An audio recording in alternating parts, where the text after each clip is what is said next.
As we head into the holidays, bright lights and cheery music and a lot of baking may not be enough to boost your mood. Expectations and stress can be sky high, especially during family gatherings, amongst other events. To walk us through some practical tips for dealing with holiday stress is Julia Somody, a registered psychologist in Vancouver. Julia, thanks for being here. Why is this season so tough for some people? Yeah, thanks for having me, Dan.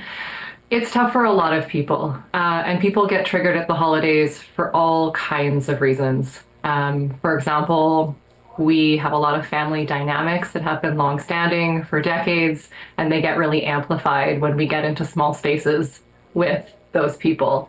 It can feel also out of control. We can have people in our space or be in someone else's space. There can be pressure to spend money on gifts. We could be dealing with a loss for the first time. So there could be a death or a divorce or something along those lines. And this could be the first holiday without that individual. We can feel like our families also might have different ideas around our values or our life choices. And there can be a lot of unsolicited advice that happens around the holidays. And there also can be an expectation of a perfect holiday or a tradition or what this day might mean. And so all of those things, I think, make it really tough for people sometimes over the holidays. And we layer on perhaps cost of living increases and money pressures. Amid all that, how do you suggest people navigate some of these family holiday triggers, as you called them? Yeah, I think there are kind of four areas of strategies or four kind of ideas behind all the strategies. Intentionality, open communication, authenticity, and compassion, both for yourself and other people.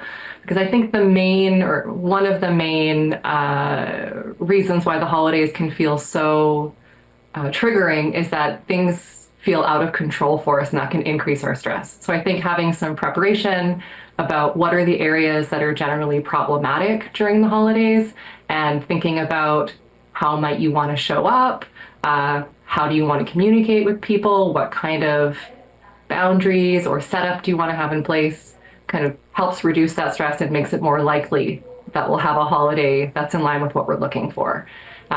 Because that's really the only place where you have agency is over your own behavior.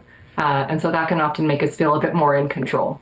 And if I may, what if and when we fail at that, despite our best efforts, what's the way to perhaps rise after we fall down?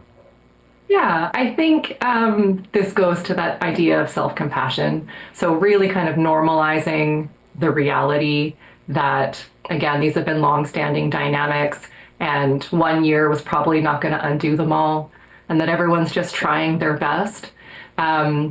It also means that success doesn't mean avoiding all conflict. Success is setting a boundary that you hadn't before, or success is removing yourself when you get triggered, or not saying something really cruel. I think that's all success. And that also, conflict can be healthy. That's often how these dynamics change. And so trying something, attempting something, showing up in a way, again, that's intentional, is really all that you can do. And reflecting that message back to yourself, I think, is a really important part of this. Julia Somody, a registered psychologist in Vancouver. We appreciate your time and your expertise. Happy holidays. Happy holidays to you.